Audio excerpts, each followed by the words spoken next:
1,00,000 మంది శివభక్తులతో కలిసి మహారుద్రాక్ష పూజలో పాల్గొనండి. వెంటనే కాల్ చేసి మీ పేరును నమోదు చేసుకోండి.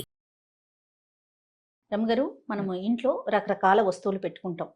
వాస్తుపరంగా కొన్ని, మనశ్శాంతి ఉంటుందని కొన్ని, డబ్బులు వస్తాయని కొన్ని, ఇక లక్ష్మీదేవి పీట వేసుకుని మన ఇంట్లోనే ఉండిపోతుందని మరికొన్ని. లాఫింగ్ బుద్ధ, మనం కుబేరుడు అని కూడా అంటూ ఉంటాం. ఇవి కూడా రకరకాల ఆకారాల్లో ఉంటాయండి. కొన్ని నుంచొని, కొన్ని కూర్చొని, ఒక 3 ఉంటాయి. ఒకటి ఒకలాగా, ఒకటి ఒకలాగా, ఒక్కొక్క ప్రతిమ ఒక్కొక్కలాగా పెట్టుకోవచ్చని కొంతమంది, పెట్టుకోకూడదని కొంతమంది, ఇలా చాలా వింటూ ఉంటాం. అక్కడ పెట్టుకుంటే అక్కడ ఎందుకు పెట్టుకున్నారు, ఇక్కడ పెడితే ఇక్కడ ఎందుకు పెట్టలేదు. నుంచొని పెడితే లక్ష్మీదేవి వెళ్ళిపోతుందట తీసుకొని. కూర్చున్నవి స్థిరంగా కూర్చుని నవ్వుతూ ఉన్నవి పెట్టాలని, పలానా ప్లేస్ లోనే పెట్టాలని. మీరు విన్నారా రమ్మగారు? అసలు ఇవేవో బోల్డ్ అని చెప్తారు జయ. ఒక్కొక్కళ్ళకి ఒక్కొక్క, ఎవరి నమ్మకం వాళ్ళది. ఇప్పుడు అనుభవాన్ని బట్టి నమ్మకాలు వస్తాయి. వాడెవడో ఒకడు, మన ఫ్రెండు కొట్టేదో షాప్ పెట్టుకున్నాడు, వాళ్ళు ఇంటా వంట లేని బిజినెస్, కానీ వాడి షాపులో ఒకటి నైరుతి వైపు నిలబడి ఇంకో వైపుకి చూస్తున్న 2 చేతులు ఎత్తి ఉన్న ఒక లాఫింగ్ బుద్ధాన్ని పెట్టుకున్నాడు. వాడికి వ్యాపారం కలిసి వచ్చింది. మనం కూడా ట్రై చేస్తాం. అది ఆయన అన్ఎక్స్పెక్టెడ్ గా పెట్టుకున్నా కూడా అదే అలానే పెట్టుకోవాలేమోనని మనం కూడా భావిస్తాం. అదే అలా సెంటిమెంట్లతోటి కొంతమంది. తర్వాత ఏం చేసినా కలిసి రావట్లేదంటే ఫ్రెండ్స్ లాఫింగ్ బుద్ధాన్ని పెట్టుకో, లేకపోతే ఇంకోటి ఏదో మొక్క పెట్టుకో, వెదురు మొక్కలు పెట్టుకుంటే వెదురు పెరిగినట్టు పెరిగిపోతుంది, ఇంకేదో అదేదో ఇదేదో ఏవో చెప్తారు. ఏవేవో తీరా అవన్నీ ఏవో తెచ్చి పెట్టుకున్నాక ఇంకోళ్ళు ఉంటారు, వాళ్ళు ఇంకా ఏవో ఇంగ్లీష్ పుస్తకాలు అవి చదువుతుంటారు మాకు మళ్ళీ. వాళ్ళు ఏం చేస్తారు, వచ్చి ఆ బుక్లో అలా ఉంది అబ్బాయి ఫెన్షీ ప్రకారం నిజానికి పెట్టుకోవాలి, కానీ బట్ ఇక్కడ కాదు, నేను దిక్కు వేరు. చైనా వాస్తు మన వాస్తు అసలు మ్యాచింగే లేదు. చైనా ఐడియాలు వేరు, మన ఐడియాలు వేరు. చైనా సిద్ధాంతం వేరు కదా, మరి పూర్తిగా వేరు కదా. చైనా తాలూకు దేశము, వాళ్ళ తాలూకు వాళ్ళ పద్ధతులు వేరు, మనం వేరు. కానీ మనం చైనా దేవుళ్ళు, చైనా వాళ్ళు నమ్మేటువంటి నమ్మకాలని మనం కూడా తెచ్చుకుంటాం. ఇవన్నీ ఎలా ఉంటాయంటే జయ, కాలక్రమంలో ఇదంతా మన గ్లోబలైజేషన్లో భాగంగా అవతల దేశాలలో వాడే చాలా పద్ధతుల్ని మనం తీసుకుంటాం. మన దేశాల్లో వాడేటువంటి కొన్ని పద్ధతుల్ని వాళ్ళు ఏవో అట్లా ఇండియాలో చేస్తారు అని చెప్పి పెట్టుకుంటారు. ఇలా పెట్టుకోవటంలో ఏమవుతుంటే మనది కాకపోవటంతో దాని మీద పుట్టెడు అనుమానాలు వస్తాయి. నీ విజయవాడ ఆఫీస్ సంగతి చెప్తావు నువ్వు ఎప్పటికప్పుడు. అవును అవును, ఎక్కడో పెట్టాం, అక్కడ నుంచున్న వాడిని పెట్టకూడదు, పడుకున్న వాడిని పెట్టాలి, లేదా ఏదో దుప్పటి మూసుకేసుకుని కూర్చుంటే బుద్ధుడు లక్ష్మీదేవి అక్కడే వస్తుందని. అసలు ఈ బుద్ధాకి నువ్వు లక్ష్మీదేవికి ఏమిటి సంబంధమో చెప్పు. లక్ష్మీదేవితో కుబేరుడు ఎలా అవుతాడు? కుబేరుడు లక్ష్మీదేవితో పుట్టలేదు. లక్ష్మీదేవితో పాటు పుట్టింది ఎవరు? పాలకడల్లోంచి చంద్రుడు పుట్టాడు, అమృతం పుట్టింది, ముత్యాలు, రత్నాలు, కల్పతరువు, కామధేనువు, కల్పవృక్షము, ఉచ్చైశ్రవము, అవి ఇవి పుట్టాయి, అప్సరసలు పుట్టారు. మరి ఎందుకు రమ్మగారు కుబేరుని కనెక్ట్ చేస్తారు లక్ష్మీదేవితో? ఈ కుబేరుడిని కనెక్ట్ చేయటం ఈవిడ లక్ష్మీప్రదం, ఆవిడ ఎక్కడుంటే అక్కడ ఐశ్వర్యం వస్తుంది. కుబేరుడు ఐశ్వర్యం అంటే ధనపతి, అతను ధనాన్ని కలిగి ఉండేవాడు. లక్ష్మీ కుబేర యంత్రం అని ఒకటి కనపడుతుంది. కుబేరుడు లక్ష్మి వీళ్ళిద్దరికీ ఏమి వేరే రకంగా కనెక్షన్స్ లేవు. ఇప్పుడు చూడు, లక్ష్మీదేవిని వెంకటేశ్వర స్వామి పెళ్లి చేసుకుంటుంటే మరి లక్ష్మీదేవి కుబేరుడికి అక్కయ్యో చెల్లెలో మేనత్త కూతురో ఏదైనా అయ్యుంటే ఆయన ఎందుకు అప్పిచ్చాడు? మా పిల్ల పెళ్ళేనని ఊరుకోలేదు కదా, అప్పిచ్చాడు. కుబేరుడు ధనపతి. ఈ దిక్పాలురలో ఒకడు ధనపతి, ఒకడు మరణాలకి అధిపతి, ఒకడు దిక్కులు నిర్దేశేవాడు, ఒకడు జలానికి అధిపతి. అట్లా ఉన్నారు కదా. కుబేరుడు ధనానికి అధిపతి. అయితే ఇప్పుడు మనకి లక్ష్మీ కటాక్షం కావాలనుకోండి, మనం లక్ష్మీదేవిని ప్రార్థిస్తాం, పూజిస్తాం. అలానే మరి కుబేరుని కూడా చేయాలా? కుబేరుణ్ణి ప్రార్థించక్కర్లా, పూజించక్కర్లా. మరి ఎలా? ఆయన పరిస్థితి ఏంటి? ఆయన ఏంటి? ఒక దిక్కుకి అధిపతి, ఆయనకి ఎట్లా గౌరవం? మనం సత్యనారాయణ వ్రతాలు చేస్తామా? అప్పుడు వ్రతాల్లో ఆవాహయామి, పూజయామి చెప్తారు కదా, నవగ్రహాలని ఇది చేస్తారు, దిక్పాలూరుని పిలుస్తారు. దిక్పాలూరులో కుబేరుడు ఉంటారు. నువ్వు కుబేరుడికి ప్రత్యేకంగా పూజ చేయవలసిందైతే నిజానికి లేదు, మన విధానాల్లో అది చెప్పబడలేదు, ఎక్కడ మన గ్రంథాల్లో కానీ. ఇప్పుడు ఏంటంటే కొత్తగా మనకి రకరకాల భక్తి మ్యాగజైన్లు, దైవ భక్తి మ్యాగజైన్లు చాలా వచ్చినాయి కదా. లక్ష్మీ కుబేర యంత్రం, కుబేర కుంచం, కుబేర అబ్బోబోల్డ్ అని వచ్చినాయి. అవునవును. ఏంటంటే మనకి సమస్యల్లో కొట్టుమిట్టాడుతూ మనం ఏదో ఒక తరుణోపాయం కోసం చూస్తాం జయ. సాధారణంగా కనపడేది కాకుండా ఏదైనా ఒక విపరీతమైన ఉపాయం అయితే దానివల్ల మనకి ఏదో వచ్చి పడిపోతుంది అనుకుంటాం. ఇక్కడ రాసున్న దాని గురించి మర్చిపోతాం.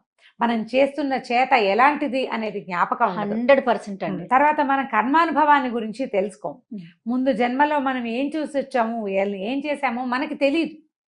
తెలియక మాయలో పడి కొట్టుకుని పోయి మనము ఇట్లా రకరకాల వాటి మీదకి చేతులు వేస్తూ ఉంటాం. ఇప్పుడు నువ్వు తెచ్చావు లాఫింగ్ బుద్ధ అని అనుకుందాం. తెమ్మని చెప్పట్లా, నువ్వు ఒకవేళ తెస్తే చెప్తున్నా, తెస్తే నువ్వు తూర్పులో పెట్టావు, ఈ వాకిల వైపు చూస్తున్నాడు. నాబోటి పెద్దక్క ఎవరో వస్తుంది పని పాట లేనిది, వచ్చి ఆవిడ చెప్తుంది, అబ్బే వాడు వాకిల వైపు చూడకూడదు, ఇంట్లో వైపు చూస్తే లక్ష్మీదేవి ఇంట్లో లోపలికి వస్తుందని. ఆ లక్ష్మీదేవికి ప్రచోదనాన్ని కుబేరుడు ఇంకోడు కలిగించడు, నువ్వు కలిగిస్తావు. నీ క్రియ, నీ శుభ్రత, నీ పద్ధతి, నీ తాలూకు కర్మ అది కలిగిస్తుంది. కుబేరుడు కానీ ఇంకొకటి కానీ దేవేంద్రుడిని పెట్టినా ఆవిడ రాదు. రాదు. దేవేంద్రుడే ఆవిడ్ని ప్రార్థించి ఎంతో కష్టపడితే గాని స్వర్గలక్ష్మి మళ్ళీ ఆయన్ని చేరలేదమ్మా.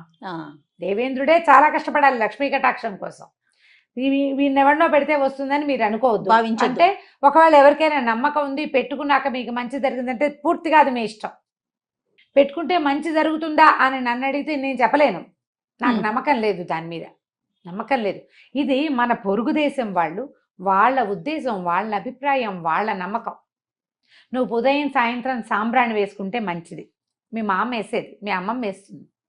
నువ్వు అమ్మ వాళ్ళ ఇంటికి వెళ్ళినా సాంబ్రాణి వాసన వస్తుంది, నాయనమ్మ ఇంటికి వెళ్ళినా సాంబ్రాణి వస్తుంది.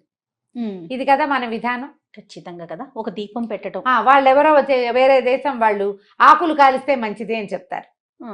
ఆకు పొగ మనం ఎక్కడేస్తాం? గొడ్ల దగ్గర వేస్తారు.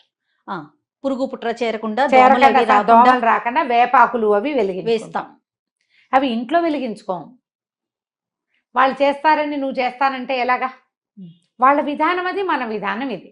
అవునవును. పూజ, భక్తి, దైవభక్తి, భగవంతుడి పట్ల విశ్వాసంతో ప్రవర్తించటం, మన నరసేవే నారాయణ సేవని భావించటం, ఇతరులకి మంచి చేయటం, చేయదగినంత సహాయం. దానం చేయలేకపోతే పోని, శక్తి లేదు సహాయం చేయి, పోని చెయ్యొద్దు, కనీసం చెడ్డ మాట ఆడకుండా ఉండు.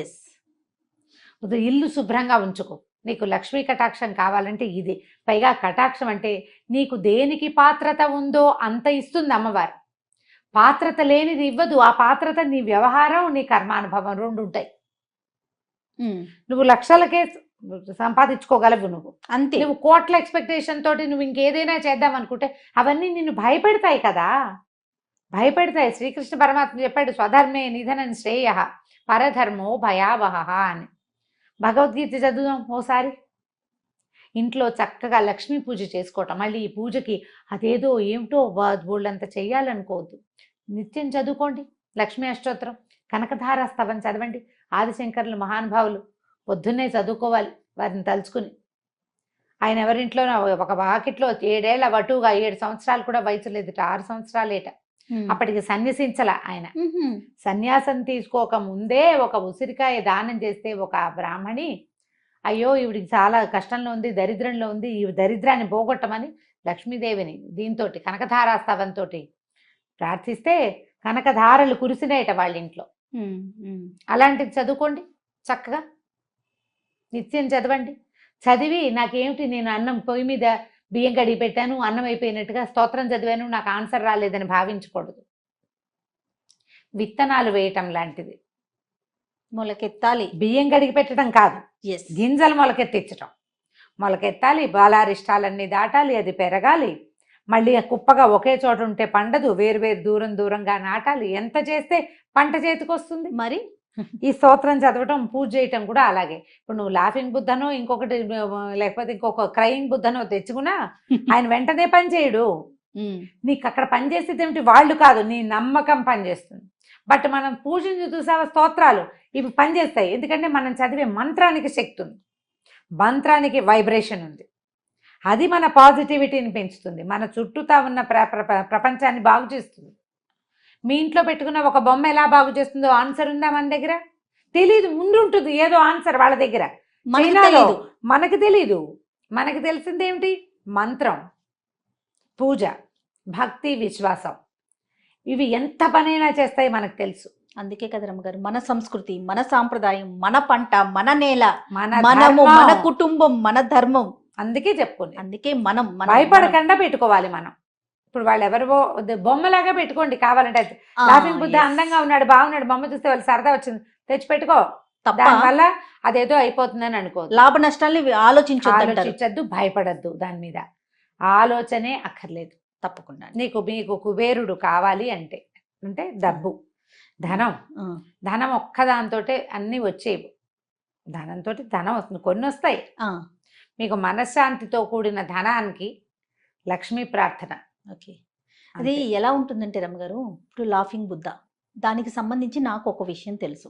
నేను వెళ్ళి పక్కన వాళ్ళకి నేను ఇంకొక విషయం చెప్పేస్తా, మీరు అలా నుంచున్నది పెట్టుకోకండి, కూర్చున్నది పెట్టుకోండి, ఏదో నాకు తోచింది నేను చెప్తా. వాళ్ళు వెళ్ళి ఇంకొకరికి ఇంకొక రెండు అట్లా.